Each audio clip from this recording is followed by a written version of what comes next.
как через мудрость завоевать свой мир. Очень поздно начинал сегодня Ателас проповедовать, начинать 7 часов, но уже 8. Как через мудрость завоевать свой мир. Откройте, пожалуйста, Притчи, 8 глава. Мы уже много чего говорили с понедельника, но сегодня я хочу сказать, что никто,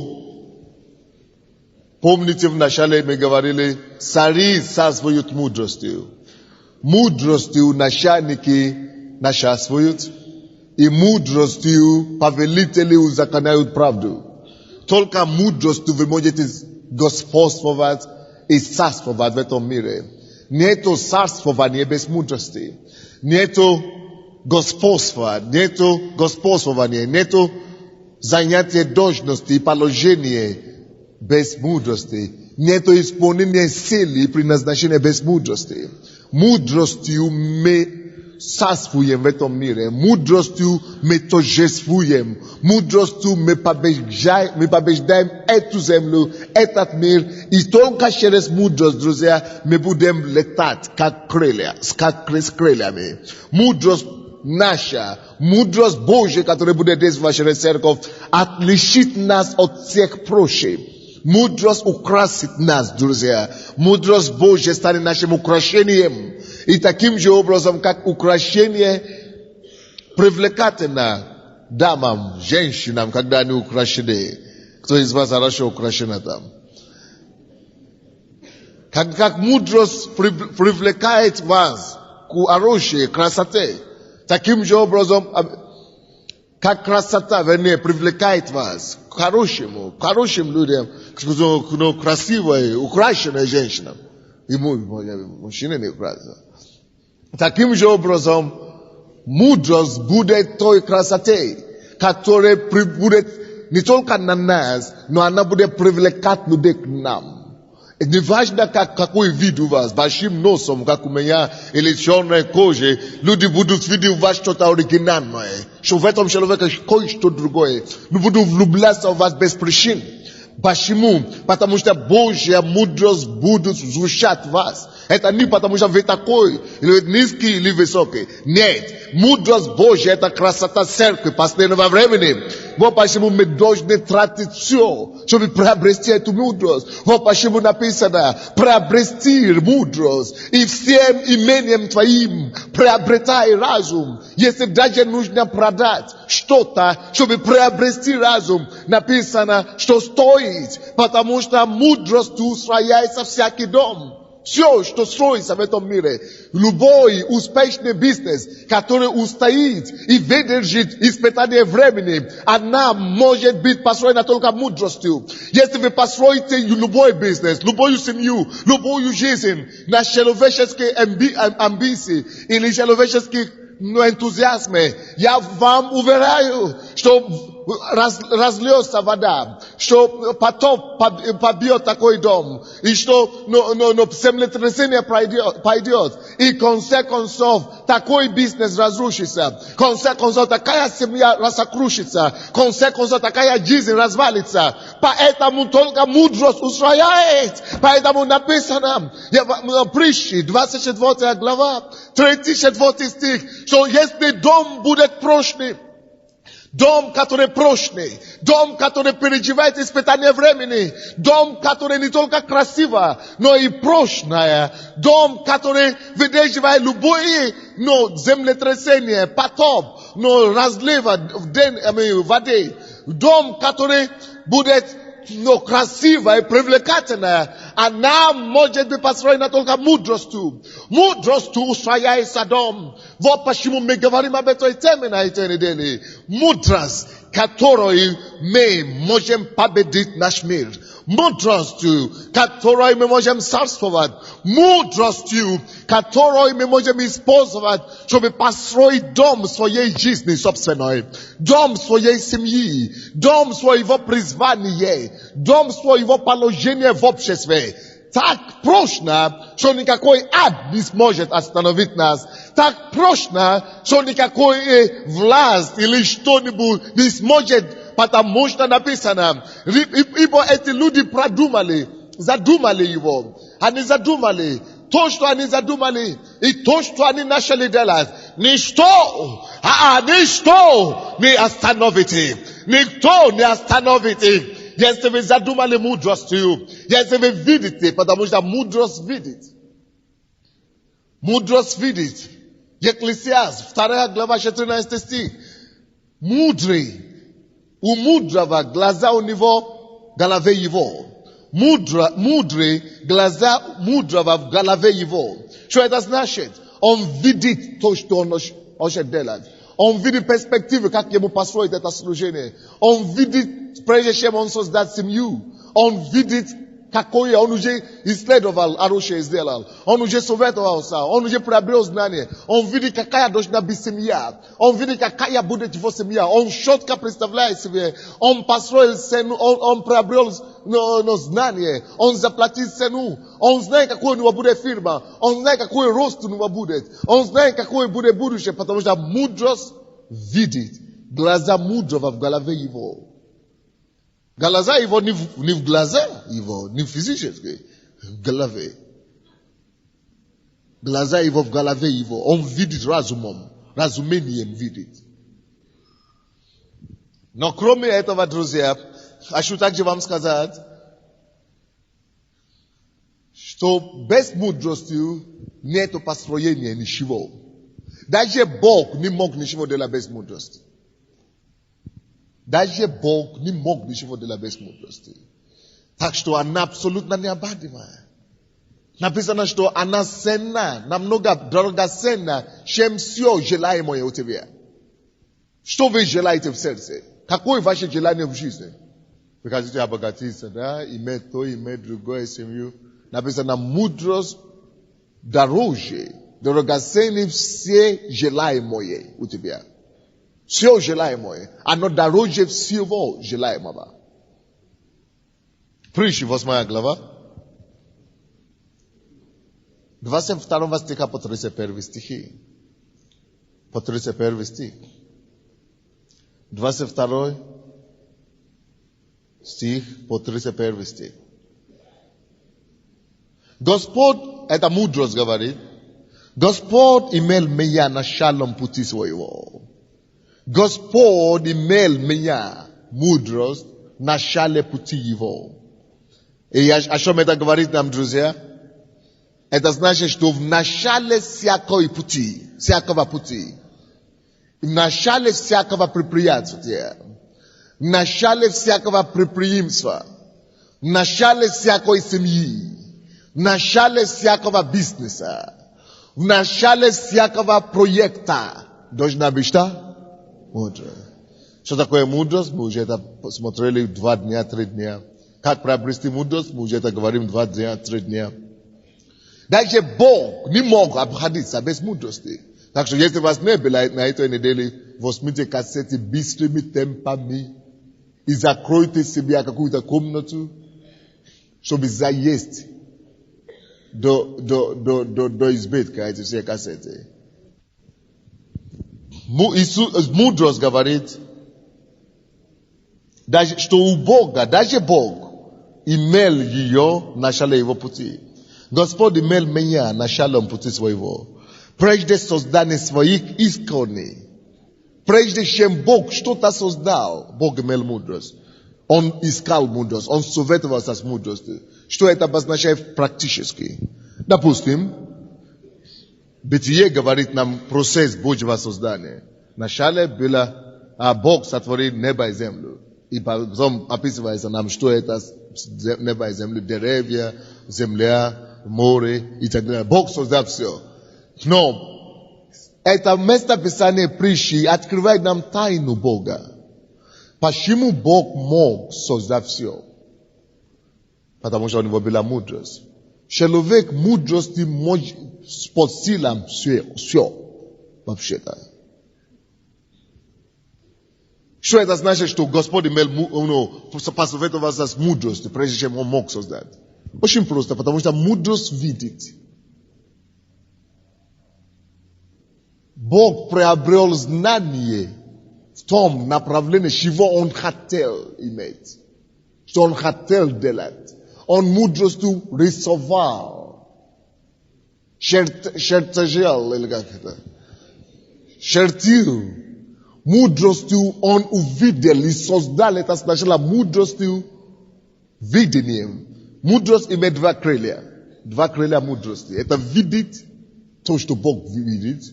Вторая крылья мудрости – это исполнять то, что вы видите у Бога, что Бог делает. Так что мудрость – это видение, способность видеть невидимое. И вторая крылья мудрости – делать, привести в исполнение видимое, то, что ты видишь, невидимое. Работай. Об этом мы будем говорить сегодня, об этих двух крыльях. Так что у Бога, даже сам Бог, прежде чем создал весь мир, имел мудрость. Он видел и исполнил второе счастье этого. Он делал, он творил. 23 стих. От века я помазана. Мудрость от века помазана. От начала прежде бытия земли она была помазана. Мудрость, потому что она была в начале, поэтому она и есть основа и начало всего. 24 стих. Я родилась, когда еще не существовали бездны, когда еще не было источников, обильных водою. Я родилась прежде, нежели водружены были горы, прежде холмов, когда еще он не сотворил ни земли, ни полей, ни начальник пеленок вселенной. Когда он уготовлял небеса, я была там. Когда он проводил круговую черту по лесу бездны, я была там. Что это значит? Это значит, что на каждый шаг, каждое серьезное решение своей жизни, мы всегда должны иметь мудрость. Советоваться с мудростью. Допустим, хочу поступить в институт. Откуда мне знать, какой институт поступить? Я должен посоветоваться с Богом. Через познание слова и книги, которые об этом говорят, какой у меня сначала дар внутри, какое мое призвание, какое мое влечение, какой мой дар от Бога. Когда я буду знать заложено Богом во мне дар, допустим, что у меня привязанность или увлечение баним, чтобы исцелять. Тогда я знаю, что, наверное, Бог мне призывает быть врачом. И я не поступал в архитектурный институт. Я уже понял мое призвание у Бога, поэтому я поступаю в вуз только соответственно того заложено в меня таланта или дара. Чтобы потом институт просто уже мне помогает развить. Это уже заложенный дар. Так что я не просто поступал в институт, потому что надо поступить в институт, или потому что мама сказала, или потому что папа сказал. Нет, мы поступаем в учебу, мы идем за учебу только в направлении того, что мы знаем, что уже в нас заложено. Потому что мы знаем, что это потом поможет нам развить это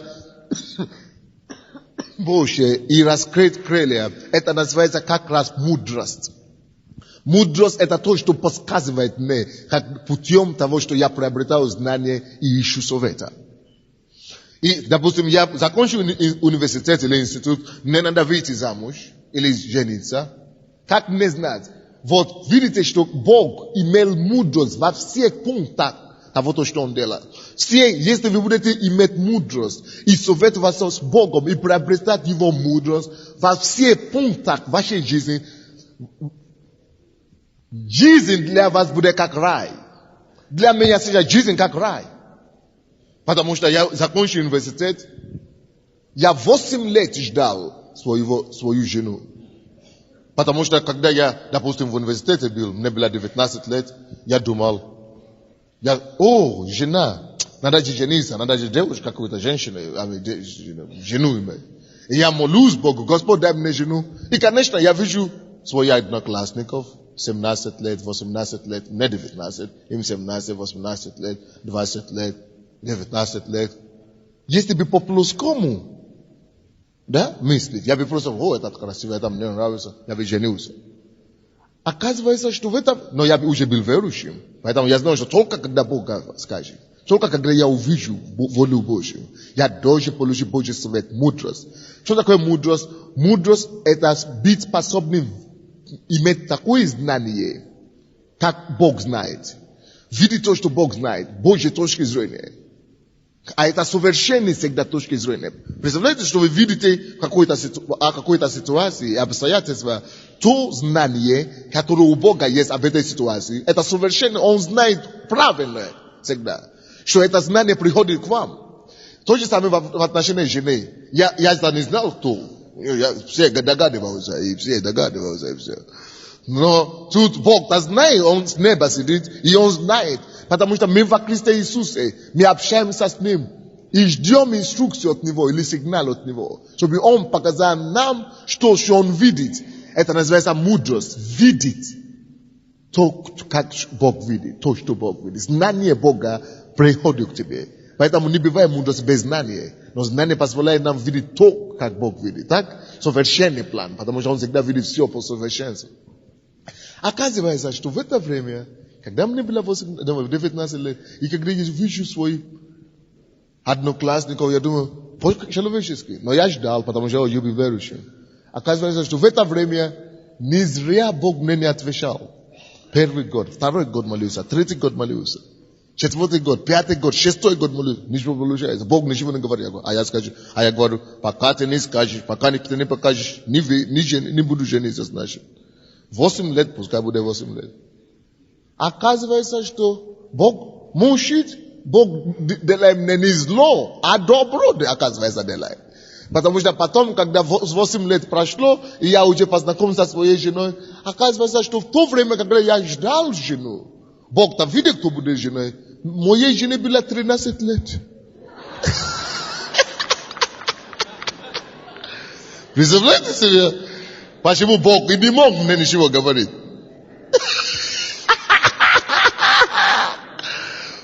Представьте себе, что я стал нетерпеливым. Говорю, ну это все равно хорошая сестра здесь появилась. Давай все равно завезем. А потом трагедия по жизни. Вот что Бог делал. Он знал все. Он имеет совершенное знание обстоятельства. Поэтому, когда ты просишь Него, лучше дать мудрость от Него. Чтобы мудрость видит то, что Он видит. Поэтому, даже сам Бог, при сотворении всего мира, да? Он советовался с мудростью, чтобы видеть совершенно. А потом только принимать решение. Если вы будете строить свою жизнь по мудрости, у вас жизнь покажется, что у вас вообще в этой жизни уже не существует проблем. Допустим, мы женились с женой, и мы молились, и вдруг, я знаю, мы не будем рожать детей первые 3 года. Будем только жить, наслаждаться юностью своей. Но мы это знали по мудрости Божью. И мы просто жили. И теперь, когда дети появились, мы уже успели хорошо знать друг друга. Очень хорошо.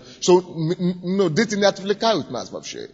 Мы уже, то есть, поэтому у нас нет споров, у нас нет проблем, нет одного конфликта за 6 лет жизни. Почему? Потому что мы строим по знанию Бога. Мы уже знаем до того, как даже женились, сколько детей у нас будут. Потому что когда знание есть, когда мудрость Божья, когда вы с мудростью советуете и строите свою жизнь, это как по маслу все. Если вы будете советоваться и жить Духом Божьим и строить ваш бизнес с мудростью, вы будете в шоке от того, о чем люди жалуются. Почему люди так жалуются? Что тяжело, здесь обманщики все. У вас как будет как будто этого даже не существует. Я знаю одного бизнесмена, который, когда он покаялся, он миллионер, крупный. Вы знаете, кто он? Срежет. Парикмах. И он миллионер в Америке. Но у него много по всей Америке. И он говорит, как я стал миллионером? Он говорит, я работал 20 лет, ничего не получил, только сидел там, зарплату получал. А потом стал верующим. И понял, что это же это мой дар, это мой самый. Он говорит, я начал svoje dela. I ja vidio što miru ne очень много обманывали. И я начал брать свою жену с собой, потому что она почему-то больше слушает Духа Святого. Беру ее с собой, и она помогает мне знать, какой контракт заключить, какой не заключить. Ну, какую сделку идти, какую не сделку идти. Ну, мы молимся вместе. Иногда я тоже знаю, но мы работали. То есть они искали мудрость. И с этого парикмахера, который только в салоне работал и получал какие-то гривны, копейки, доллары, стал бизнесменом. Сотни миллионов долларов. И финансирует Евангелие. Я его познакомился с ним в Англии. Ты не скажешь, что он парикмахер, потому что он хорошо очень выглядит.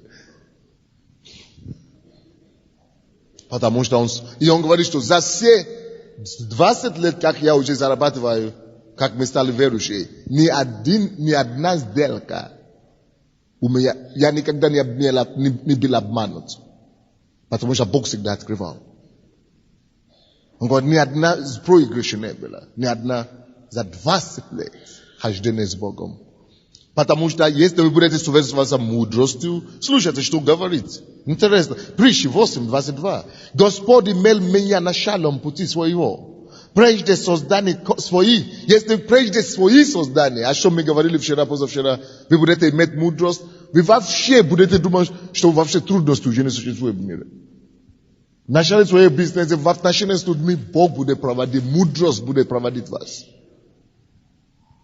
От века я помазана, от начала прежде бытия земли я родилась, когда еще не существовали бездны, когда еще не было источников, обильных водою.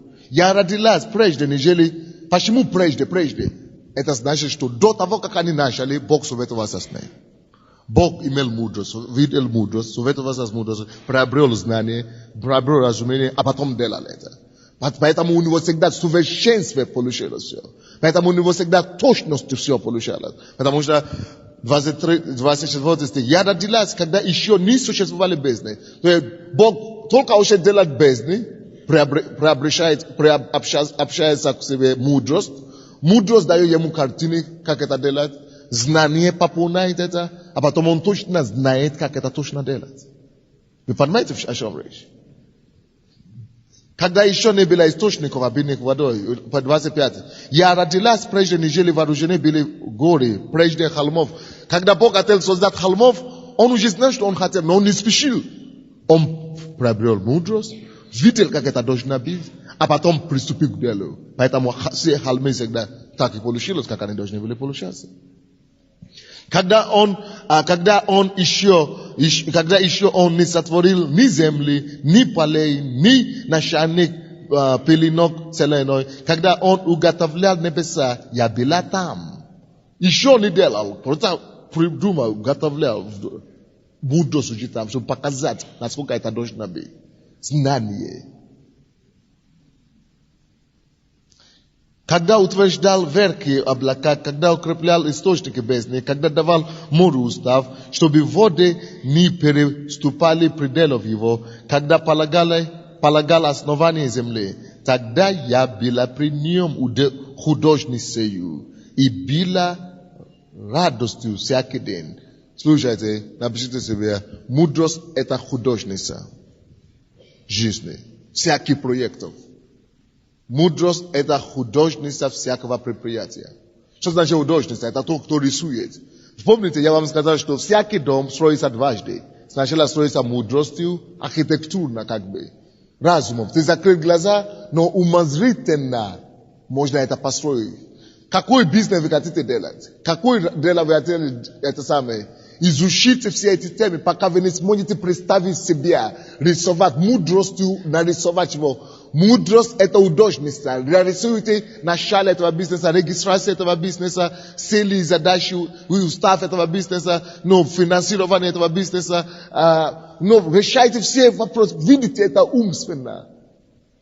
Мудростью. Мудрость – это художница. Все пути, как это делать, они у Бога написаны. Бог знает, какие ходы, у кого вам помощь, кто вам поможет, где там есть. Бог все это уже знает. Но когда вы молитесь Богу, Он открывает вам. И когда вы учите, вы исследуете Писание, не только Писание, но конкретно, тематически. Если в медицине, значит медицинскую литературу, если это архитектура, значит архитектурную литературу. Когда вы изучаете, пока вы будете учиться, Бог будет проводить вас к правильным книгам, правильным источникам, правильным это самое, где уже заложено то, что вам надо. И вы эти информации накопляете, и они вырисовываются перед вами. Как картина. Мудрость рисует. Мудрость это удачница каждого проекта. Поэтому пока оно не будет нарисовано у вас, не бегите что-то делать. Учитесь пока. Вы не увидите четко, что вы хотели. Тогда успех только будет гарантирован. Когда мудрость, вы позволяете мудрости быть удачницей вашего проекта, вашей цели в жизни, вашего идея, тогда будет у вас радость всякий день. Я же вам сказал. Что вы подумаете, что нет проблем вообще в этом мире. Мудрость так все проводит, что радость всякий день, каждый день будет у вас счастливый день. Потому что Бог будет открывать, вы живете с Богом. Вы будете знать, какие проблемы могут быть. Бог предупреждает вас, вы будете молиться об этом. Завтра я хочу учить очень сильно об очень важном предмете, пятницу, завтра. Это о том роль молитвы и важность молитвы на языках в исполнении своего призвания.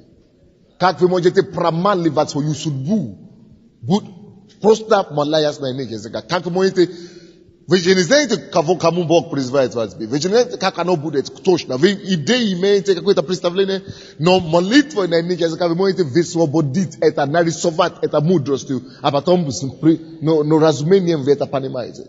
То есть это большая тема, которая будет завтра. Духом Святым. Как с помощью Духа Святого высвободить свою судьбу. Радость на всякий день.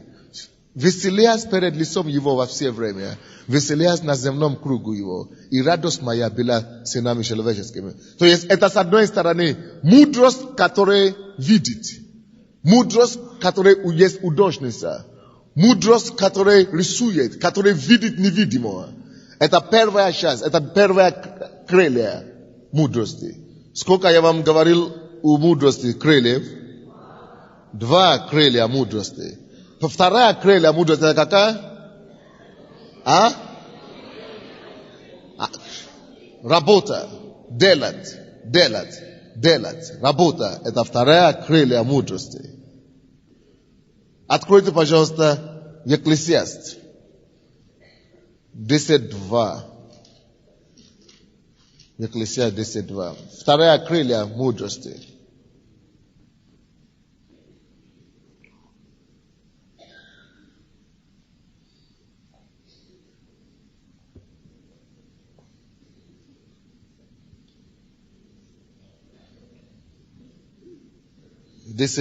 Екклесиаст. Сердце мудрого на правую сторону, а сердце глупого на левую. Мне не нравится там. На английском в Библии, которую я дома читаю, по-другому написано. Сердце мудрого правой руке написано. Есть ли у кого-то такой перевод? Сердце мудрого правой руке. Да? Как по-украински? Есть ли там?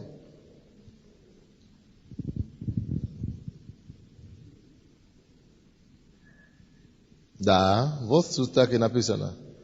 Сердце мудрого, на английском мы читаем, правой рукой его. Но сердце глупого в его левой. Потому что левая рука это рука, которая не рабочая рука. Правая рука это рука рабочего. Правая рука это рука работы. Спасибо. Работа. Работа. Сердце мудрого правой рукой. Бог где его сердце. Что такое сердце? Сердце это жизнь. Сердце это ядро. Если сердце остановится, жизнь останавливается. И Библия говорит, что у мудрого сердце его, это его правая рука. Сердце его, правой руки его. Вы представляете себе значение сердца? Если сердце прекратится существовать, человек умер, значит. Человек, мертвый. И написано, что у мудрого сердце его в его правой руке. А что это обозначает? Это означает, что его работа – это его жизнь. Работа для него, он понимает, это то, что высвобождает его и делает его состоятельным. Когда Бог создал человека, первое задание, которое он дал ему, иди работай. Потому что Бог понимает, что через работу человек осуществляет себя как личность. Многие из вас, вы думаете, я себя не реализую как личность. Почему? Потому что не вышла замуж, мне уже 42 года. Ерунда, потому что вы неправильно воспитаны, неправильно учены. Вы думаете, что это замужество делает вас осуществляться в жизни. Наоборот, замужество даже некоторые люди только губят в жизни. Поэтому это не фактор, абсолютно. Поэтому до замужества, поэтому Бог так и сказал, в Бытие, 2 глава, 15 стих, он сначала что делал? Поставил человека и сказал ему, на тебе Эдемский сад, на тебе пол, возделывай, храни, состоится сначала, осуществляйся сначала, а потом только додумался после того, как кто-то уже выполнил хорошую работу. Может быть, не хорошо ему быть одного, найдем ему жену. После того, как он уже осуществился как человек. Посмотрите на меня. Если вы, будучи не женатым и не замужем, не состоялись, и в браке, брак вам не поможет состояться. Поэтому, когда я приехал в Советский Союз, я вижу, что люди выходят замуж 18 лет, 17 лет, 20 лет. И я с одной сестрой разговаривал, я говорю, здравствуйте, сколько вам лет? Она говорит, я не скажу. А почему? Ну, потому что неудобно. А я говорю, короче, я выбил у нее. Она говорит, 24. Никто не берет. Я говорю, почему никто не берет? 24, как раз еще не доросла. Она говорит, как это не доросла? Я уже старушка, знаешь, старая дева. Кто тебе сказал? Она говорит, не все говорят, ерунда. Это неправильный менталитет советизм. Чтобы 18 лет, 24 лет уже старая дева. Какой старая дева? Ты еще не готова выйти замуж вообще 24 года. Ты еще не зазрела. Ты еще ребенок 24 года. Тем более 18. Слушайте сюда, потому что ты еще не состоялся ничего. Бог никому не разрешает. Слушайте. Бог никому не разрешает, не позволяет, не рекомендует. Он, конечно, разрешает, каждый человек имеет свой Библию. Но никому не рекомендует выйти замуж или жениться, пока ты не найдешь свое призвание. И пока ты не приступишь к осуществлению этого призвания. Поэтому тебе 30 лет или 37 лет, и ты еще спит на полу в квартире мамы. Мамы не квартире. Мама носит своего ребенка, и ты тоже носишь своего ребенка, внучка, мама, ты не поймешь, где мама, где внучка.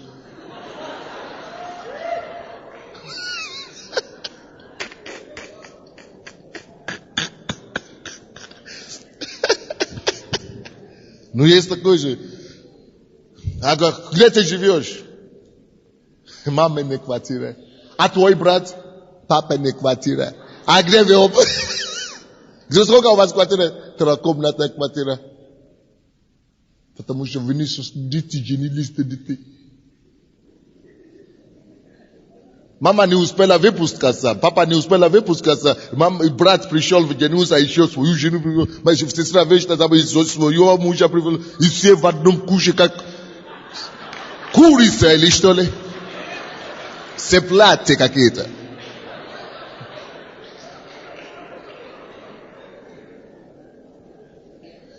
Ты не поймешь, кто на кого падает.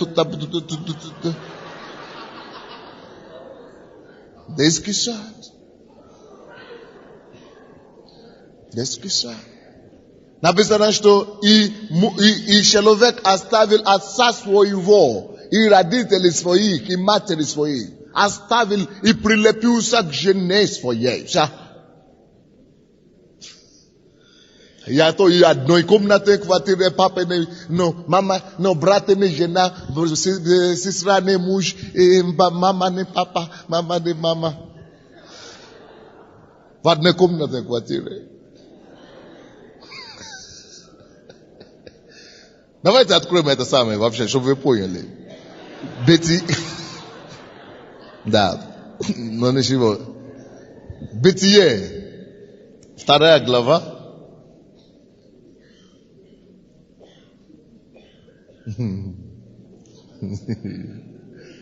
Да.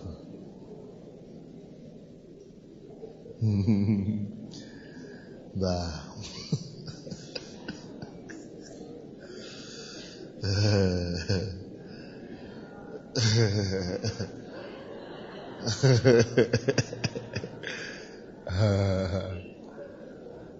Хорошо. 7 и 8 стихи. Бытие 2 глава.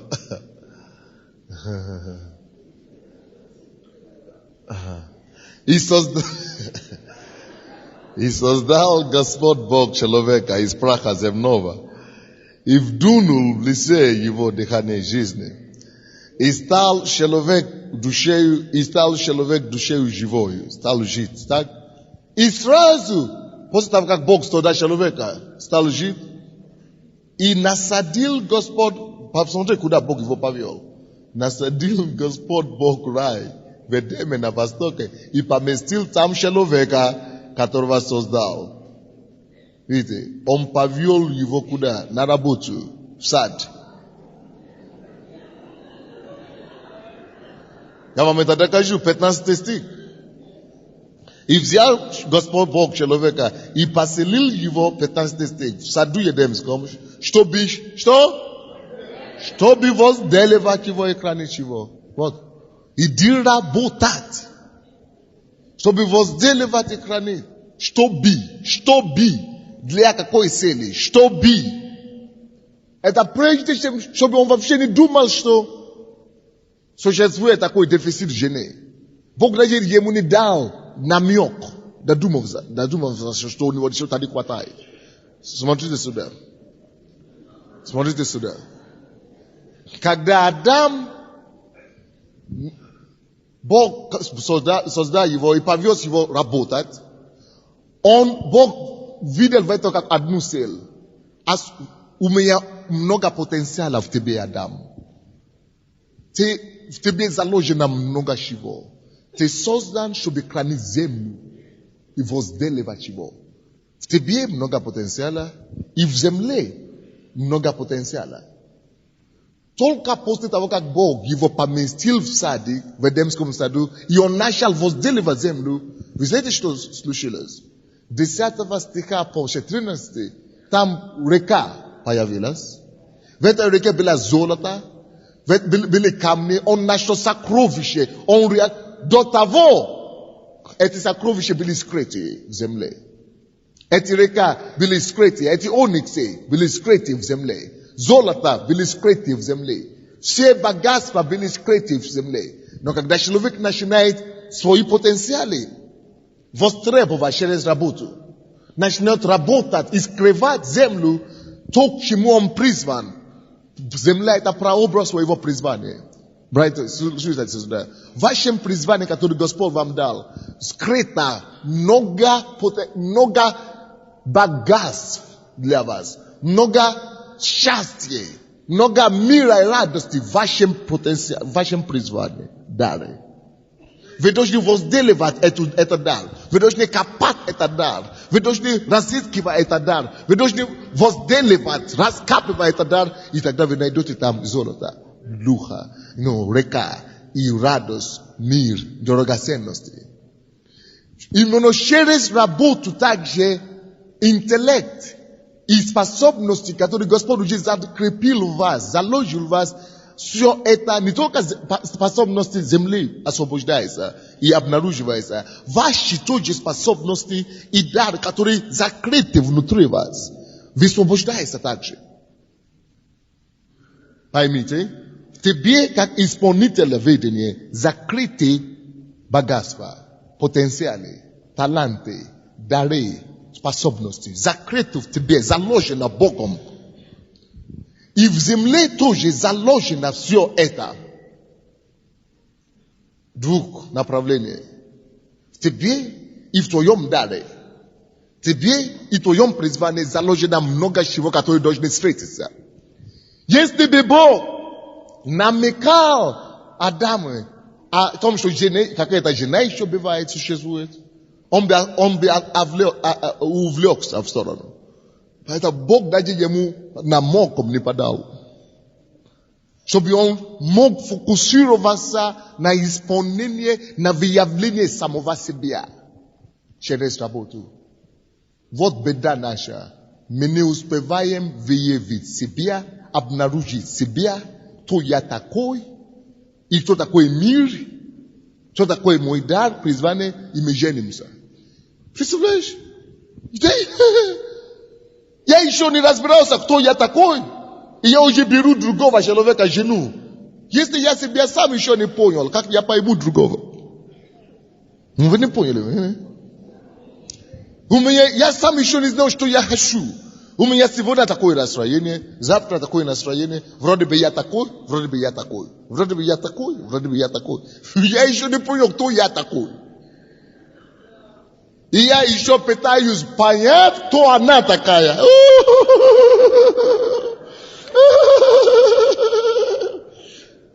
Почему конфликты? Она сама тоже не поняла, кто она такая. Вы слепили вместе, а потом будете мучиться всю жизнь. Вот почему прежде всего Бог что дает человеку? Призвание, осуществлять призвание, заниматься призванием. Через этого ты обнаружишь себя. Ты поймешь, кто ты. Ты поймешь, что в тебе. А потом ты поймешь, что жизнь имеет для тебя. Что такое жизнь для тебя. Что ожидать тебе от жизни. Когда ты разберешься в этом, только тогда, после этого, в 18 стихе, Бог прилагал ему жену. Что нехорошо человеку быть одному. Когда он уже разбирался в себе, в жизни, в своем призвании. Вы понимаете, да? Поэтому беда многих людей в том, что они не разбирали в себе, они не обнаружили себя, прежде чем женились. Поэтому они начинают обвинять друг друга. Это ты виновата, что я не состоялась в жизни. Это ты виноват, что я не состоялся в жизни. Вот это ты наша виноват. Это ты помешал, это ты такой, не такой, это ты ерунда. Вы оба. Зачем надо было спешить? Зачем?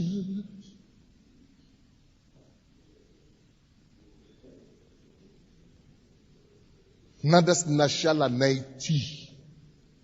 Поэтому вторая крылья мудрости – это работа. Откройте, пожалуйста, со мной 2 главу еще раз. Бытие. Будем читать с 2 по 3 стихи. 2 по 3 стихи.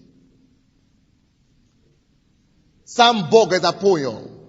Видите, что Бог сначала имел мудрость и видел то, что он хотел делать. Помните? Бытие, 8 глава, которую мы только что читали. Он рисовал. Мудрость была для него удачницей. Но кроме того, что он уже видел всего то, что он хотел, ему надо было еще что-то делать. Это вторая крылья, а то не полетишь. Попробуй полететь с одной крыльей, без второй.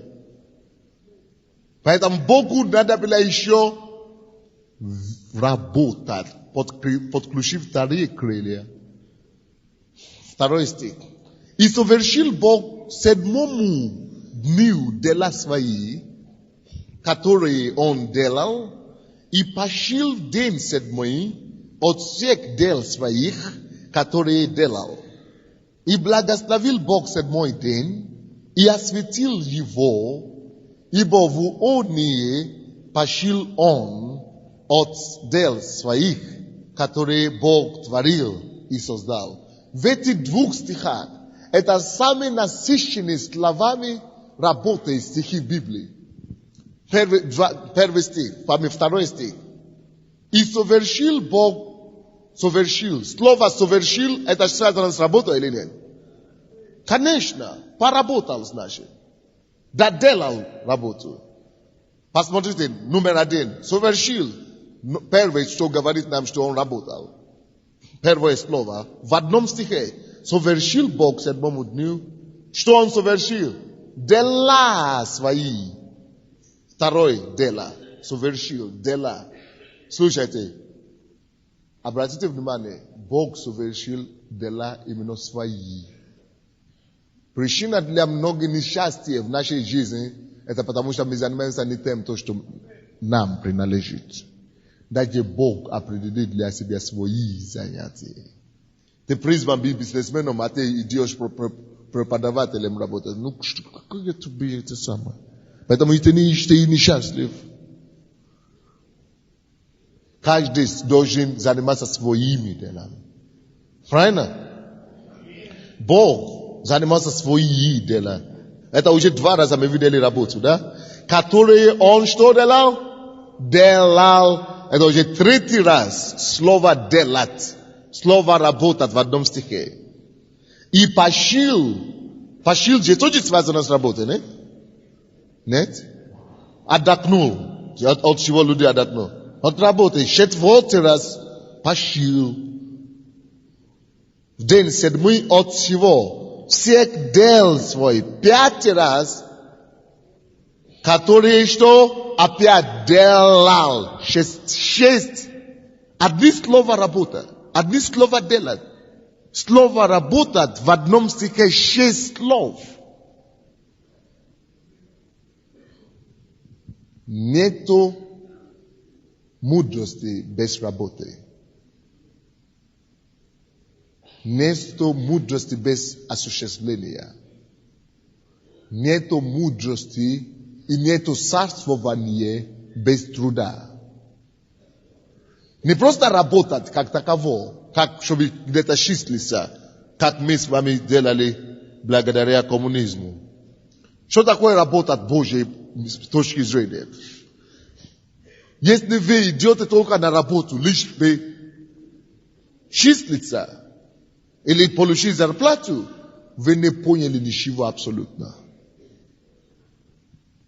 Мне так понравилось, что, как Майс Моро говорил, еврейский значение слова «работать» обозначает «работа». Иди работай, да? Это означает «иди», когда Бог сказал Аврааму «иди работай». Он фактически ему говорит «иди осуществляйся». Работа или работать значит осуществляться. Осуществляться. Состояться. Реализовываться.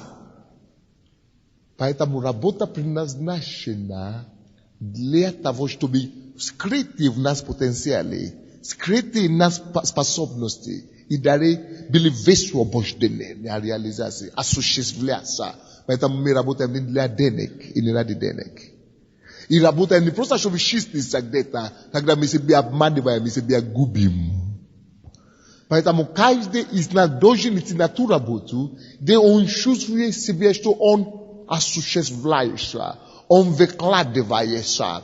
Поэтому у рабочего человека, искренне рабочего человека, не должен быть регламент. Работных часов. Если вы еще работаете по регламентам, по часам, вы не поняли.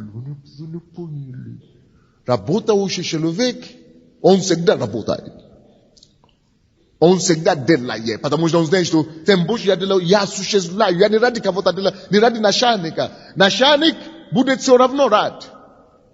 Но я это делаю ради себя прежде всего, чтобы все, что у меня есть, чтобы умереть пустым, чтобы все то, что у меня есть, выложиться наружу, осуществляться с одной стороны, высвободить все то, что у меня закрыто в меня, и с другой стороны, работа помогает мне обнаружить скрытые потенциалы, скрытые дары, богатства Vetom dare, vetom meste rabote gde ya rabota. Kapayo vetom dele shobi vidi kaki shotam bas mosh naste. Vosh to bog dela. La nivo rabota abaz nashala eta. Ikak daon gavarit na mitid rabota. Oni mail vidu razi zarplate. Zarplata eta uje prosta dividende. Rabote. Eta psuvolish dividende. Поэтому если вы работаете ради зарплаты, вы сами несчастливый человек на земле. Вы должны делать то, что вы видите, что это мое. Или же вы должны работать только там, где вы чувствуете, что вот это степень, это для меня является степенью моему ступени, моему месту предназначению, моему месту царствования. Но мои глаза на то, место царствования, где я должен дойти. Поэтому написано, что мы должны быть верным малым для того, чтобы Бог поставил нас над Божьим. Мы должны быть верным чужим, чтобы Бог мог нас поставить над своим. Вы поняли меня, нет? Работа, важная крылья мудрости. Работа. Вы должны работать без регламента, без рабочего времени. Я работаю, я даже не могу вам сказать, наверное, 18 часов минимум в день. Или 20 часов. Сплю самое раньше, наверное, час. Или 2, или 3. Но 4 часа, 5, или 5, или 6 я должен вставать. Уже все, на ногах. Потому что я не работаю для этого. Работа для меня это сражение против времени. Это я в поисках. Я должен успеть исполнить и спасать столько, сколько Бог на меня полагал. So есть это. Поэтому это для жизни. Поэтому написано, что сердце мудрого в его правой руке. Жизнь, это вопрос жизни. Работа, это вопрос моего осуществления как человек вообще. Это моя жизнь. Я был создан для какой-то цели. Поэтому мудрый понимает это, что работа, это моя жизнь. Я осуществляю эту цель, которую Господь мне дал. Поэтому сердце мудрого, его жизнь, зависит в его правой руке. Он делает работу, зная, что жизнь это была доверена ему для какой-то поставленной задачи Бога. И моей работой я реализирую, остаюсь и делаю эту работу. В чем речь? О чем речь? Поэтому сердце мудрого где? Правой руке его. Это моя жизнь. Слушайте, когда Господь вас послал в мир, ну кто-нибудь побежите сюда.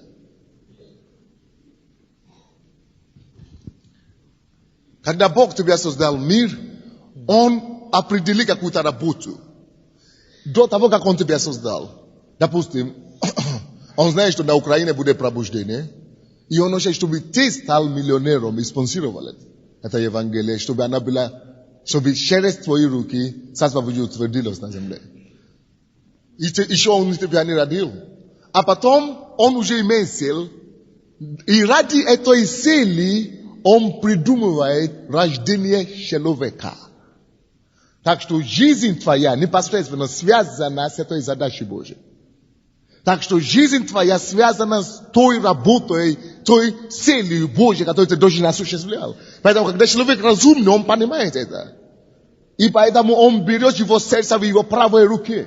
Он работает для того, чтобы эта жизнь могла выполнить эту задачу, ради которой она была рождена.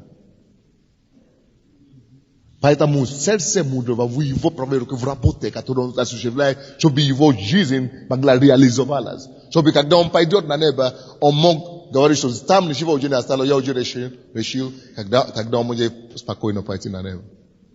Это как апостол Павел, как Иисус, все совершилось. Тогда можно идти. Я так умру. И я не умру молодым. Я сделаю все, что Бог послал делать. И тогда не будет стыдно встретиться. И вы тоже.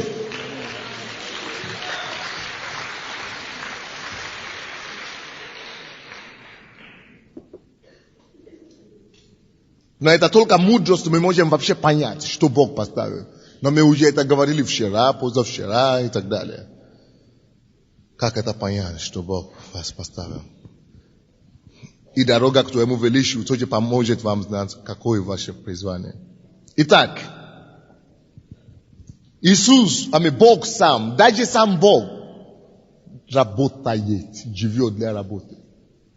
Он, потому что он мудрый, сердце мудрого в правой руке. Один день только в неделю работает. Отдыхает. 7-й день. Даже в воскресенье он работает. Потому что Бог, Иисус говорит, что я отец мой до ныне работает. Я его видел. Он говорит, почему ты работаешь в субботу? Потому что отец мой это делает, я это сам делаю. Так что отдых для Бога не обозначает, что вообще не работать.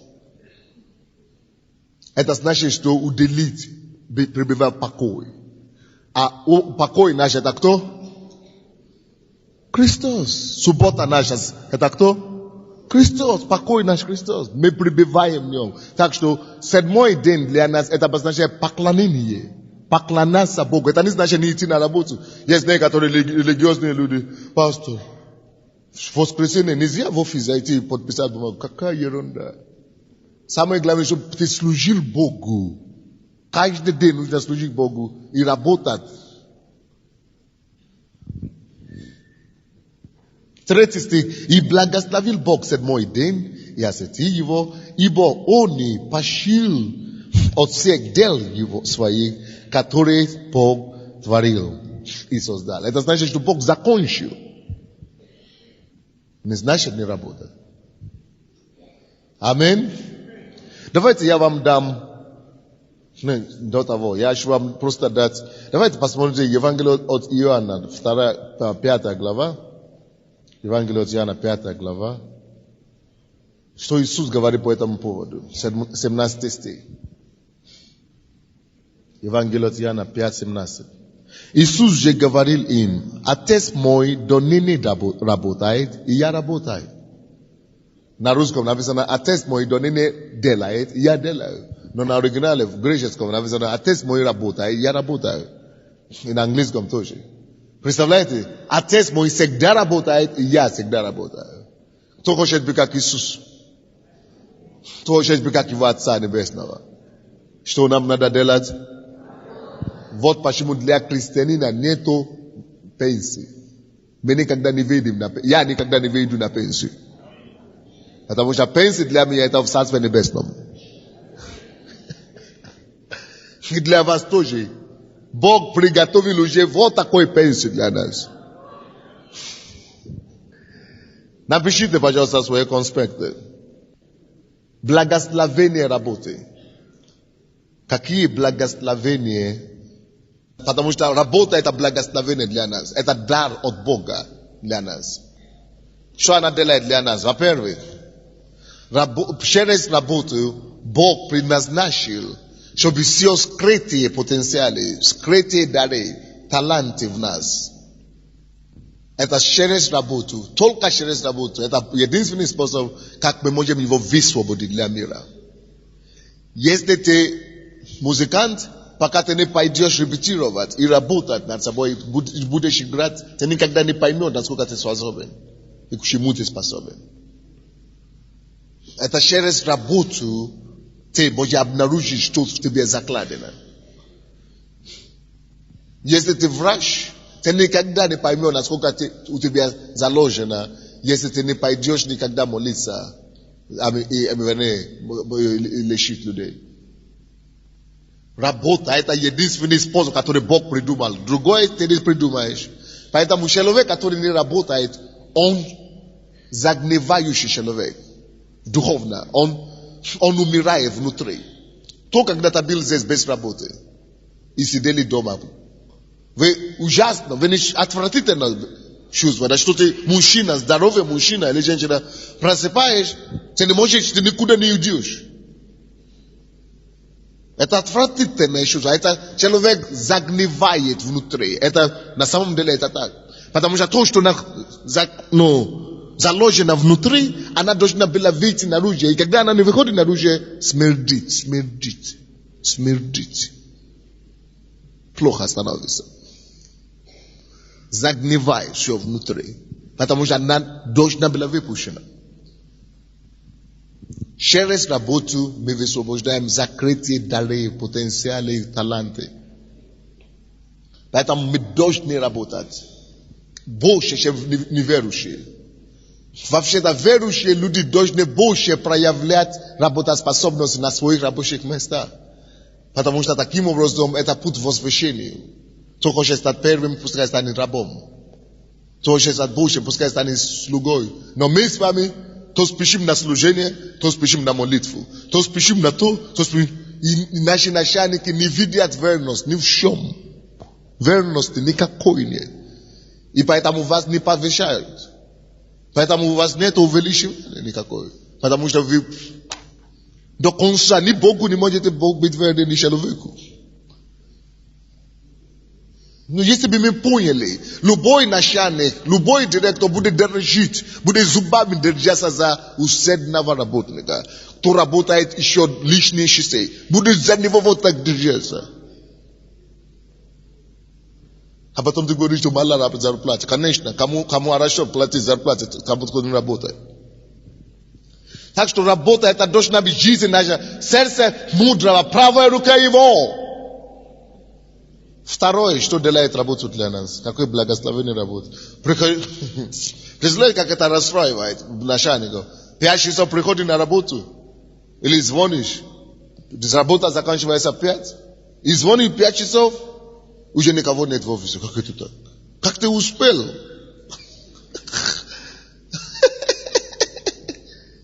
Поэтому и нет роста.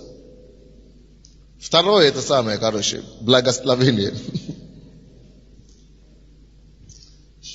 Работа – это Божье оружие, чтобы превратить видимую картину, то есть в духовном мире, то есть сел. То, что вы видите, мечта, мечту, это Божье оружие превратить твою мечту, призвание в реальность. Работа – это единственный Божий путь, как превратить мечту твою в реальность.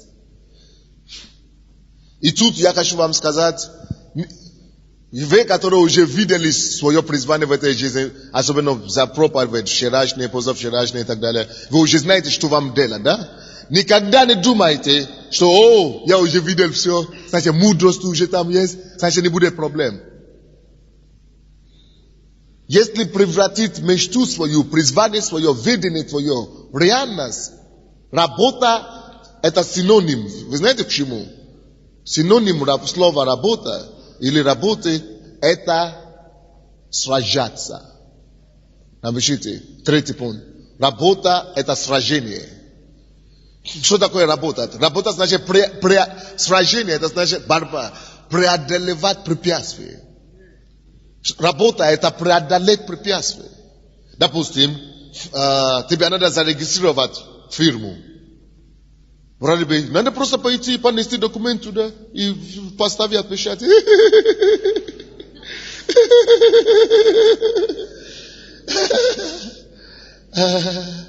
Надо работать, значит сражаться. Так что не думайте, что, я сейчас пойду заработаю миллион. Нет. Дьявол и люди мира сего, и мирская система, они выставят гигантов для вас. Видите, Бог говорил им, Израиль, выйдите из земли египетского. Вот я приготовил вам землю, где течет мед и молоко, земля обетования.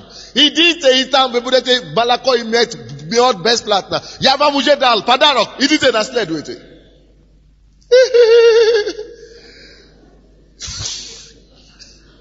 40 лет прошло.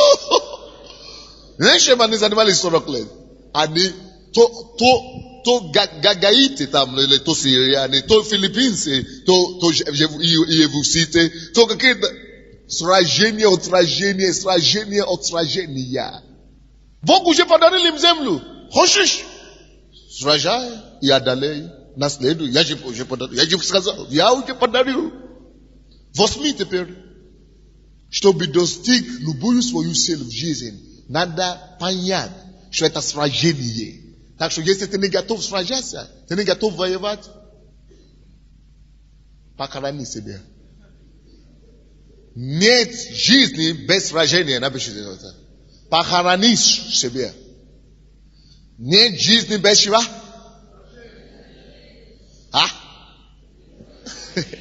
То кому-то неприятно произносить эти слова. Откройте книгу Суд, я вам покажу, доказательства покажу. Судей, 3 глава. Книга Судей, 3 глава. Работа это значит что? Сражение. Если вы приняли уже решение состояться, если вы поставили какую-то цель перед собой, сражайтесь за него. Сражайтесь за него. Идите против бесов. Идите против бюрократии. Идите против коррупции. Идите против несчастности. Воюйте в духе. Воюйте физически. Воюйте законом. Воюйте молитвой. Со всеми оружиями. И побеждайте во Христа Иисусе. В земле обетованной была дана Израилю. Но там были столько врагов. И все люди, которые сказали, что, так тяжело, столько врагов, они больше нас, все они умерли в пустыне. Те, которые не хотят сражаться, умирают в пустыне. Но те, которые сказали, Иисус Навин, Халев, я пойду сражаться, мы можем обделать. Потому что написано уже, мы больше, чем завоеватели во Христе Иисусе. Бог уже гарантирует нам победу. У нас уже победа в кармане. Только мы должны пройти это физически. Но и когда они это сказали, мы можем одолеть, мы можем завоевать. Бог дал им. И наше сражение это больше сражение веры. И физически мы идем, утверждаем это. Все равно мы это пройдем. Все равно я это сделаю. Посмотрите сюда. Судей, 3 глава, с 1 стиха по 3. Вот те народы, которых оставил Господь, чтобы искушать ими израильтян. Всех, которые не знали о всех войнах хананских. Было другое поколение, которые никогда не сражались, которые никогда не знали о войнах. И Бог специально ради них оставлял врагов на этой земле, где они уже живут. На хананийской земле.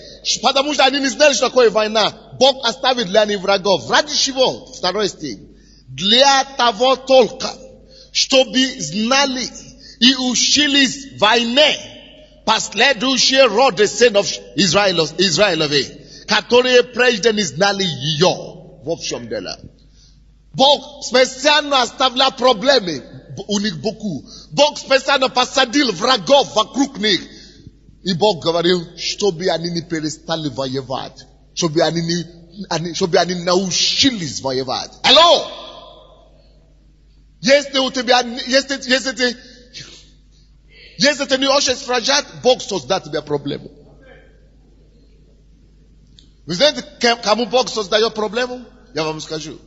Бог всегда будет создавать проблемы для тех людей, которые не готовы и не желают завоевать за осуществление своих призваний. Как только что вы испугались осуществлять идти, любой сценарий воплощать в жизнь то призвание, которое Господь вам дает. И как только что вы начнете уйти из вашего призвания, Бог начнет создавать проблемы туда, там, направо, налево. Ваша жизнь превратится в ад. Так что самый лучший способ избежать неприятностей с Богом, это идти исполнять задачи, которые Он дает тебе. И призвание, которое Он дал тебе. И угодить Богу, утвердить Его царство. Кто-нибудь понимает меня? Четвертое преимущество работы или благословение работы. Но знаете, что все эти борьбы и сражения, нам уже дана победа. Нам уже дана победа. Но мы должны духом веры идти, утвердить нашу победу. Вы должны идти как победители, с менталитетом победителей, как Иисус Навин. Я знаю, что нам уже дано это. Я знаю, что это мое. Вы должны мне дать разрешение. Вы должны поставить печать мне. Вы должны дать мне пропустить. Пастор Олга, идите рассказать нам, как ваша дочка поступила в университет, в лице учиться. Это война, это сражение войны. Послушайте это свидетельство, потому что у меня еще 5 пунктов, которые я вам должен дать. Благословение работы. Но это тут поможет вам. Аллилуйя. Моей дочери, ей 12 лет. И она все время просила меня, чтобы мы устроились в какой-то лицей или колледж. Она очень плохо не могла переносить нормальную школу обычно. Вы знаете, как тяжело в школах. Нервные учителя, нервные дети. И здесь у нас в Киеве возник лицей при израильском посольстве. Но надо сказать, что мы никакого отношения к этому не имеем, потому что мы не евреи. Может, там какие-то корни есть, но настолько глубокие и давние, что найти их практически невозможно. И когда мы первый раз пришли в этот лицей, нам очень понравилось там, и я пришла к директору, и он со мной так поговорил, он сказал, что докажите нам ваше еврейство, мы примем тогда вас. И мы стали ходить по всяким ЖЭКам, ходить по архивам, чтобы как-то найти какие-то справки, и нигде ничего нет.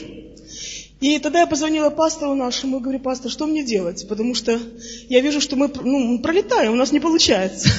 Пастор говорит: вы пошли самым длинным путем, потому что вы ищете доказательства, а вам нужно прийти просто в вере, стать в вере в том, что это ваше, это вам принадлежит. И если вы найдете слово, на которое вы сможете опереться, вы станете именно в такой уверенности, то вы придете туда, и эти люди, которые вам отказывали, они будут себя чувствовать клерками перед вами. Они просто будут чувствовать свою обязанность сделать это для вас. И вы знаете, так и получилось, потому что неделю мы нашли... Как она расскажет, как это получилось. Я, чтобы вы поняли это, менталитет, каким вы приходите сюда. Если вы приходите сюда, вы можете зачислить мою дочку, мы евреи, мы не знаем. Нет. Знаете, что мы больше, чем победители в этом мире. Мы правители планеты. Бог поставил нас в веде, мы правители земли. Поэтому я прихожу так, смирение, покорностью. Но я говорю, вы знаете, моя дочка должна здесь учиться. Я говорю: у вас документы где? Я говорю, что у меня нет документов.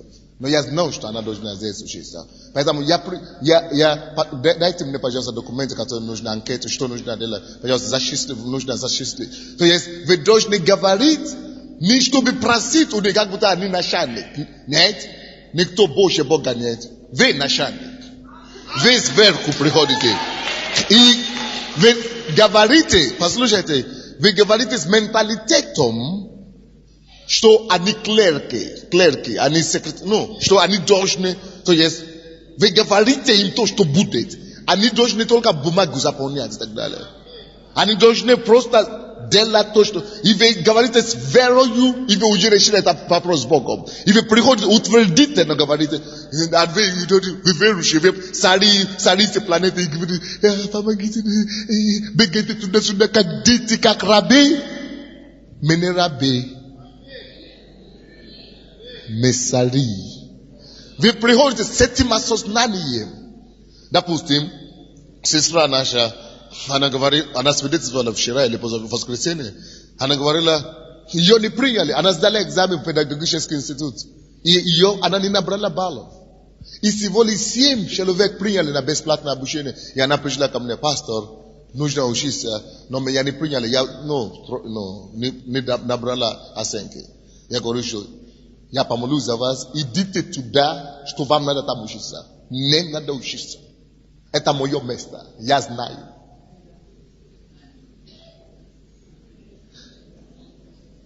Они говорят: нету места, ничего не говорят. Я говорю: нет, посмотрите. Там должно быть. Мое место там есть. Нет, вы что, идите, ищите деньги. Я говорю: нет, это не мое дело. Это не мое. Не я должен сказать. Я знаю мое.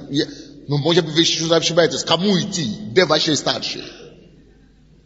И она пошла в городскую администрацию.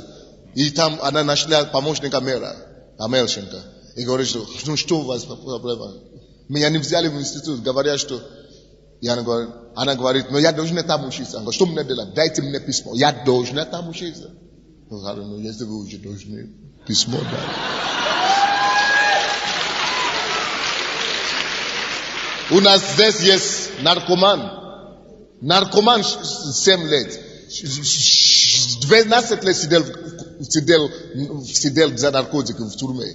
Вообще голова никакой. Но он покаялся. И пришел, надо поступить в университет, экономический институт. Надо доплатить за это. Откуда ему дали? И я говорю, что раз у тебя появилось желание, это Бог производит желание и хотение. Это значит, это дело уже решено. Иди туда и постанови. Я говорю, тебе надо сдать экзамен. Хорошо, сдам экзамен. Он подобрал свои тройки.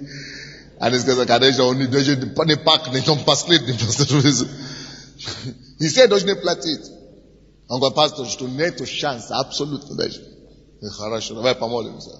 Ты пойми, ты не так идешь. Кто тебя дал желание в сердце? Бог. Это что бы ты понял? Когда Бог никогда не дает какое-то желание в сердце, если у него это еще не решено. Он пошел в комиссия отказалась ему. Я говорю, что там что ректора нет или проректор? Он говорит, проректор есть. Вот сюда надо идти. Я говорю, но я же не попаду, никто меня не запишет. Ты сам идешь, как будто ты служанка какая-то, или бедняка какой-то. Ты во Христе Иисусе.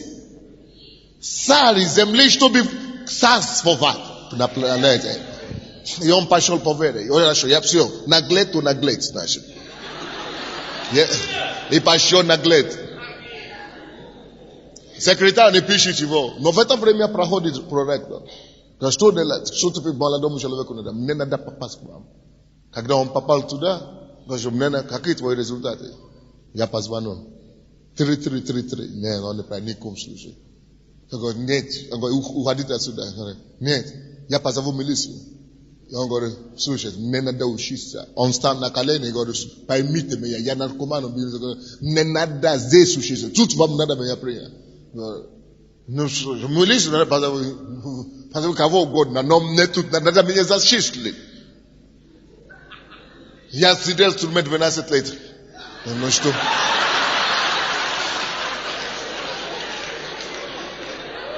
А что ты хочешь от меня? Зачислите меня. Потому что он говорит, куда я уже пойду к пастору? Что он скажет? А говорит, что я просто уже не выйду отсюда весь. Вы знаете что? Твоя фамилия, дай мне скажи мне. Скажи фамилия, он теперь учится в экономический институт.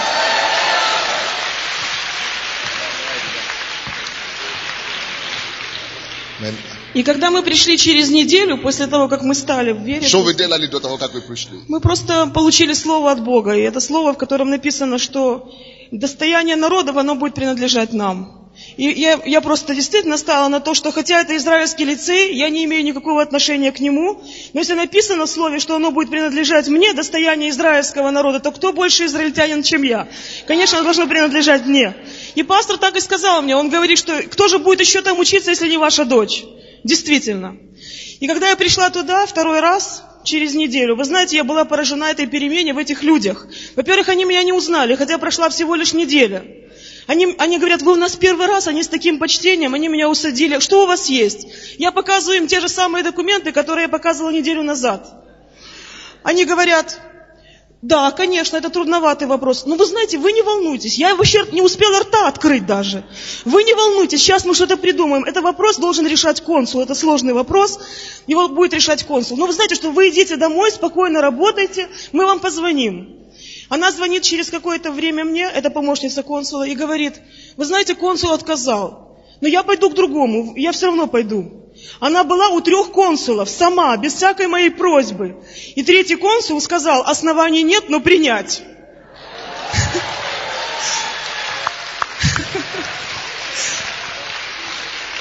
Это просто чудо Бог сделал. И позже, сейчас моя девочка учится там, и позже мы узнали, что оказывается, даже те люди, у которых были основания, за то, чтобы такие справки получить, они платили огромные деньги, тратили очень много времени в архивах для того, чтобы просто найти эти справки, которые действительно по закону им положены. Кроме того, надо было сдавать экзамены, мой ребенок не сдавал ничего, и поступил в А-класс, самый лучший, и хорошо учится сейчас, слава Богу. Да, спасибо. Помогите ей пройти. Да. Все решается в духовном мире. Мы уже победители. Иисус Навин, Халев говорит, что мы можем одолеть их. Бог нам дал слово. Он сказал, что Он дает нам землю обетованию. Это наша земля. Менталитет победы. Вот так, как мы царим в этом жизни. Мы видим то, что Бог видит, и мы работаем трудом своим. То, что мы ходим, мы требуем, это и есть работа. Работа. Мы не сдаемся. Четвертое, благословение работы. Для чего Бог предназначил нам работу. Пятое. Это для того, или четвертое, кому как. Да. Я думал, что четвертое. Слушайте дальше. Это для того, чтобы обнаружить свои реки благословения в жизни. То есть свой мир, свой покой, свое место. Чтобы мы могли обнаружить скрытые потенциалы в нашей земле. Каждая земля, каждая почва, согласно Бытие, 2 глава, 10 стиха. Из Эдема выходила река для орошения рая, потом разделила на 4 реки. Имя одной Фисон, она обтекает всю землю Хавила, тук де золота. То есть в каждой земле, что такое земля? Это твое призвание. В каждом призвании, в каждом даре, в каждом призвании, в каждой земле есть реки, которые должны раскрыться. Но пока ты не начнешь копать эту землю, разделивая эту землю, ты не обнаружишь реку эту. Ты не обнаружишь воду, источник это. Есть источник счастья для вас, источник радости, источник золота, источник обеспечения. И вы никогда не найдете без работы. Работа – это единственный способ, который Господь предназначил, чтобы возделывать свою землю и обнаружить источники своего счастья, мира, изобилия покоя, изобилия золота и достатка. Вы поняли меня? И следующее. 5. Благословение работы. Каждому что-то дано. Помните историю Матфея 25 глава? Иисус Христос дал 3 людям. Одному Он дал 1 талант. Другому Он дал 3 таланта. Другому Он дал 5. 2. Тому, кому Он дал 5, пошел и заработал 10 раз больше. Тому, кому Он дал 3, пошел и заработал 10 раз больше. Но тому, кому Он дал 1, говорит, ну это слишком мало. Что с этого выйдет? Пошел, скрыл и пошел гулять. Бог говорит, потому что ты жестокий и неблагодарный, я тебе что-то дал. Он думал, он пренебрег свой дар. Он думал, ну маленький, ну 1. Ну кто я такой? Всего лишь уборщица. Ну, какое состояние? Каким серьезным? Какой я неграмотный. Ну, каждому что-то дано. И вы имеете поручение от Бога умножать свой дар в любом случае. Работа позволяет нам размножать то, что нам дано.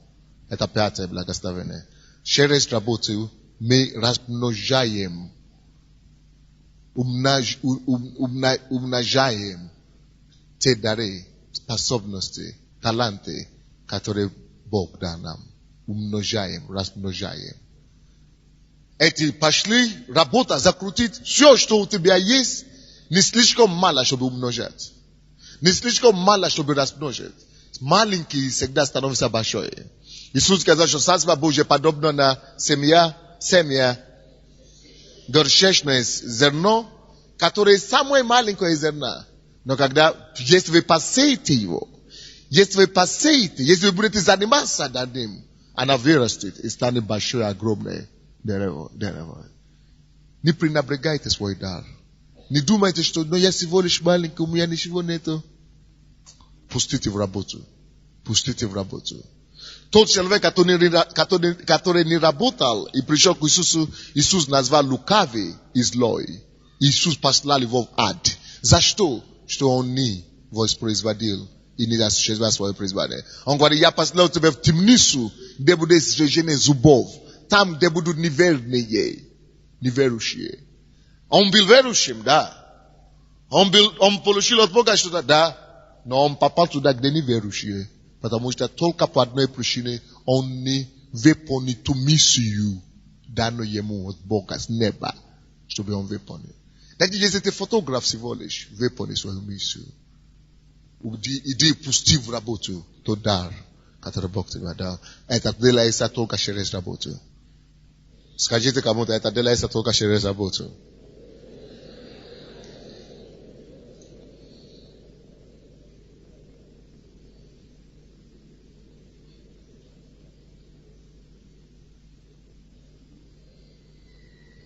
Следующий. 6-й пункт. Работа, каждой работе Господь заложил также источник обеспечения каждого человека. Потому что в каждой земле есть свое золото. В каждой почве, в каждой земле есть свое золото. То есть каждый дар, каждое призвание, она носит с собой свое золото внутри, закреплено внутри есть. То есть она содержит в себе все обеспечение своей жизни. Но через работу мы раскрываем материальное благословение. Это есть источник материального благословения. Если вы будете работать и трудиться, на самом деле Бог обеспечит вас. Вы не можете трудиться и работать честно и действительно самоотверженно. Не по 2 часа в день или 4 часа в день, 4 часа в день. Я работаю только 8 часов в день. Поэтому у тебя и нехватка жизни. Если ты будешь работать на самом деле как осуществляться, так ты не можешь жить в нищете никогда. Ты не можешь жить в нехватке вообще. У тебя всегда будет обеспечение. Даже в миру люди не верующие ничего только за счет работы, потому что они много работают, они достигают успеха, становятся миллионерами и так далее. Только потому что работают. Только потому что это закон Бога. Рука прилежной будет господствовать. Прилежный обогащается.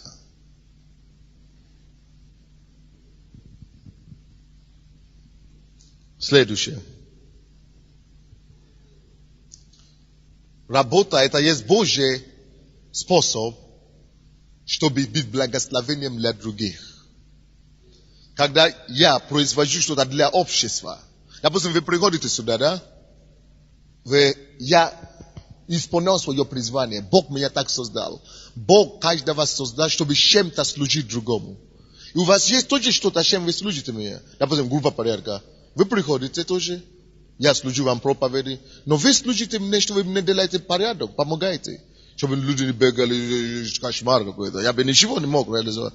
Когда каждый реализует свой дар, и служит друг другу тем, что он имеет, идеальная гармония происходит. Кто-то приносит деньги, это идеальная гармония. Каждый служит тем даром, который он имеет. Каждый имеет свое призвание. Каждый должен служить тем даром, который он имеет. Это только через работу. Когда вы работаете, вы делаете свое призвание, осуществляете свое призвание, вы служите другому человеку. А это исполняете закон любви. Это самый высший закон, который есть. Любите ближнего, как самого себя. Но, допустим, если вы работаете, я работаю, или кто-то в вашем доме работает, других не работают, а вы делаете, вы кушаете все то, что они готовят вам. Вы идите, кушаете все на здоровье. Вы сами ничего не делаете. Вы паразит, значит. Паразит. Любой человек, кто не работает в обществе, это вор и паразит. Общество было создано Богом, чтобы каждый принес его служение. Чтобы каждый принес и использовал его дар. Чтобы каждый обслуживал тем, что у него есть другим. Чтобы каждый выпустил свой дар, его служение, его не служение, а обеспечение, его производство, его сервис, можно сказать, услуги. Каждый должен предлагать свои услуги или свой товар. Услуг или товар. Услуги или товары. Каждый должен что-то предложить в обществе. Если вы ничего не предлагаете, вы паразит. И Бог видит вас как вор. Вы воруете у государства. Вы воруете у меня, у других людей. Потому что я прихожу сюда, проповедую, а вы сидите, не даете ни десятины, ни пожертвования. А вы думаете, что это что, мое здание или что ли?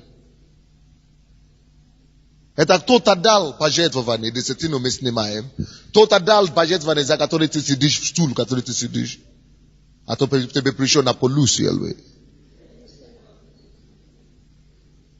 Это кто-то дал это. Кто-то исполняет свое призвание. Кто-то выполняет свое служение. Хорошо, у тебя нету денег, но служи другим. Улыбнись кому-то. Приветствуй кого-то. Но швабры есть, умейся что-то. Служи, чем ты имеешь. Не обязательно деньгами. Чем ты владеешь, служи кому-то другим. Но если ты просто приходишь, не служишь, не даешь пожертвования, не поешь, ты паразит натуральный. Натуральный. Паразит. И Бог таких вором называет. Потому что получается, что тот дает пожертвование, тот поет, тот группа порядка делает, тот проповедует, а ты, я умею съесть, значит, деградируешь всех. Я уже так пошел на загнанку. Но это факт. Это факт. Через работу Бог освобождает нас от паралитического образа жизни. Напишите себе.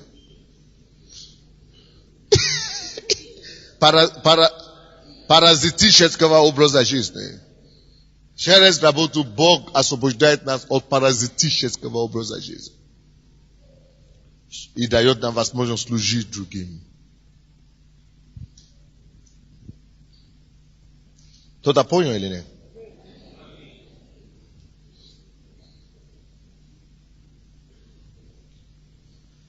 Также последнее, что я хочу сказать сегодня.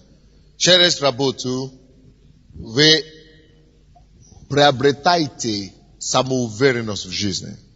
Когда вы зарабатываете, да?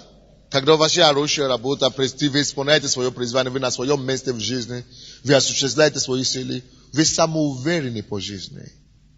Вы самоуверены, вы спокойны по жизни. Это Бог дал нам работу как способ развития самоуверенности.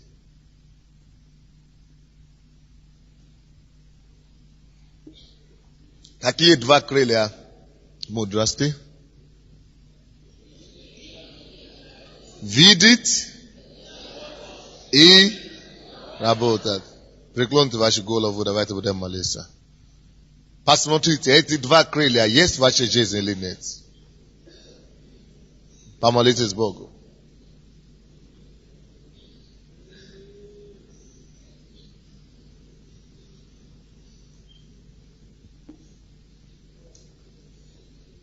Преклоните голову, мы молимся Богу. Скажите Богу, Господь, помоги мне. Открой мои глаза, чтобы я видел. Открой мои глаза, чтобы я видел. А также дай мне способность работать. Трудолюбие. Оставайтесь на месте, друзья. Я прошу вас, а? Трудолюбие. Дай мне, Господь. Помоги мне, Господь. Помоги мне. Дай мне трудолюбие. Чтобы я мог принести в исполнение мои резервы, мои таланты, мои дары, заложенные во мне способности. Чтобы я мог высвободить, реализовывать. Пока все остальные молятся, я попрошу, кто здесь первый раз хотел бы отдать свою жизнь Господу. Может быть, не первый раз, но вы бы хотели покаяться и принять Иисуса. Помашите мне рукой.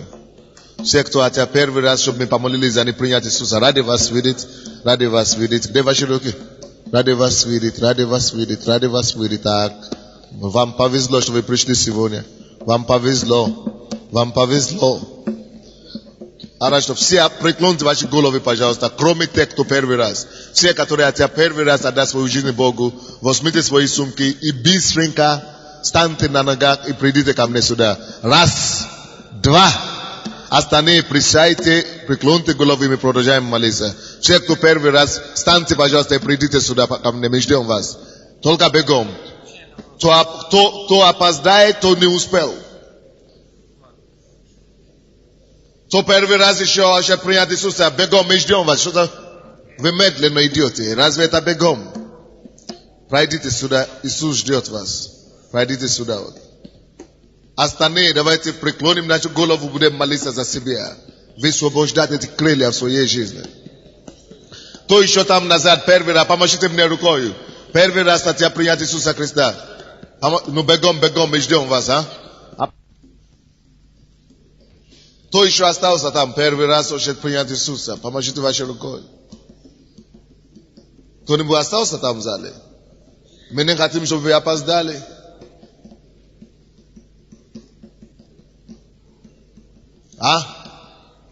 Ну станьте, девушка, мы ждем вас, а? Быстренько пройдите. Быстренько, чтобы не опоздать. Наставники есть какие-то?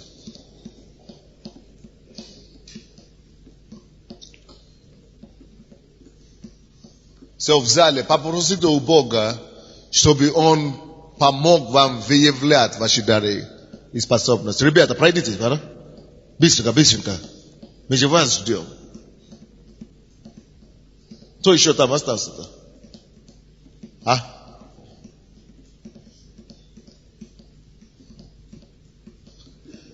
Вы вообще-то поняли, что вам так повезло, что вы попали вообще в церковь сегодня? Представляете, что вы жили... Вы в Киеве? Кто из вас из Киева? Вы представляете, вы в Киеве все время, всю жизнь жили. И представляете, что вы не знали, что здесь спасение раздается бесплатно. А если бы дьявол убил до того, вы бы пошли в ад, не дай Бог. Вам так повезло, что дьяволу не удалось что-то такое натворить в вашей жизни, прежде чем привести вас к Богу. Давайте преклоним нашу голову сейчас перед Богом, закроем глаза все. Церковь, прозрите ваши руки сюда, пожалуйста, будем молиться за них. Закройте глаза, преклоните голову и помолитесь за Богу, чтобы Он простил вам все ваши грехи. Раскаивайтесь во всех грехах, вспомните всю свою жизнь. Вспомните все, что вы делали в детстве, до сих пор. Может, кто-то из вас крал, блудил, курил, пил, или что обманывал, что-то другое делал. Да, Бог-то знает все. Но расскажите Богу, чтобы Он простил вас. Закройте глаза, да, закройте глаза. Закройте глаза и Богу расскажите, да. Богу раскаивайтесь. Просите у Бога прощения за каждый грех. Скажите Ему, за то прости меня. За другое, за то, за третье. Я прошу Тебя, Господи, помилуй меня. Очисти меня своей кровью. Поймите, что Он пролил свою кровь за вас. Он отдал за вас жизнь, чтобы вы были прощены.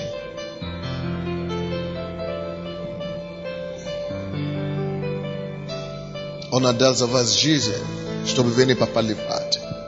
Так что просите у Него, чтобы ради свою смерть, и ради Его смерть, ради Его кровь, ради Твою кровь, Иисус, прости меня, очисти меня, омой меня своей кровью.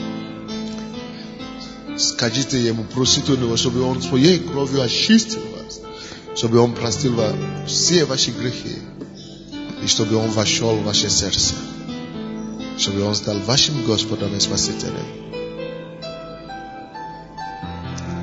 И дайте Богу слово. Скажите Ему, Господь, все, завязаюсь. Хочу служить Тебе. Я не хочу отойти больше. Я не хочу уже по-своему жить. Хочу жить по Твоему слову. Помоги мне, Господь. Повторяйте за мной молитву. С закрытыми глазами повторите, пожалуйста, вслух молитву. Вслух, громко. Господь, я знаю, что я грешник. Но я пришел к Тебе такой, как я есть сегодня. Прошу Тебя, помоги мне. Помилуй меня, Господь. Помилуй меня, грешника. Иисус, Ты отдал свою жизнь за меня. Ты пролил свою кровь за мои грехи. Омой меня, Господь, своей кровью. Очисти. Иисус, войди в мое сердце. будь моим Господом и Спасителем. Иисус, отдаюсь Тебе полностью. Хочу Тебе служить. Дьявол, вон с моей жизни. Я больше Тебе не принадлежу. И никогда больше не буду Тебе служить. Я пошел с Иисусом. Я буду только Ему служить. За Ним только буду следовать. С сегодняшнего дня я Божье дитя. Мои грехи прощены. Слава Тебе, Господь. Во имя Иисуса Христа. Аминь. Поздравляем вас. Больше наставников, больше. Церковь, давайте станем, возьмите за руки, пожалуйста. Не, смотрите сюда, ребята. Алло. Наставник, не мешайте людям. Смотрите сюда пока. Наставники больше нужны, пожалуйста, сюда, люди. Вам так повезло всем. Здорово повезло. Сегодня это день вашего рождения. Вы родились только что духовно, заново, полностью. И как всякий ребенок, поймите, вам надо вырастать. Вам придется кушать груди матери Божьего Слова, молоко Слова. Вам надо жаждать Слова, вам надо регулярно сейчас питаться. Григорьевна, тише, можно? Вам надо регулярно сейчас посещать собрание, чтобы кушать Слово Божье. Так что я прошу вас, максимально бегите сюда. Может быть, у вас есть родственники или вот те, которые стоят между за вами, скажут, где ближе церковь. Хорошо? Но послушайте им, ходите к ним на служение, на собрание. И они помогут вам заполнить анкеты и будут воспитывать вас и кормить вас Словом Божьим. Но вам надо сейчас бежать в церковь. По воскресеньям, по четвергам здесь, как сегодня, и по вторникам, но особенно по вторникам, 18:30 или 7 часов вам надо приходить и принимать Слово Божие. Хорошо? Мы поздравляем вас на самом деле. Будьте благословенны. Но держитесь за Богом. Дьявол будет вас бить и так далее. Суеты, какие-то проблемы, какие-то создания, чтобы только сюда вам не попасть. Он-то знает, что вы получили. Он-то знает, насколько это драгоценно. Но вам надо принять свое решение. Нет, даже если вам надо ползать, чтобы сюда попасть, ползайте. Здесь мы поднимем вас на ноги. Только не поддавайтесь дьяволу. Не позвольте ему увести вас. Хорошо? Поздравляем вас. Сейчас церковь. Нам надо, чтобы летать в этом планете, нужна мудрость. Путем мудрости мы взлетим в 21 век. Два крылья мудрости. Какие? Видеть и осуществлять. Кто там, да? Все нормально у вас, операторы? Работать надо. Работать.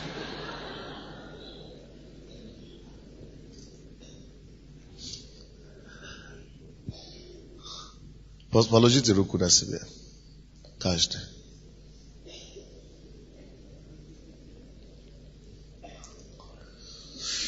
Давайте дадим Богу завет и обет, что Господь Твоей силою, Твоей мудростью я осуществлю.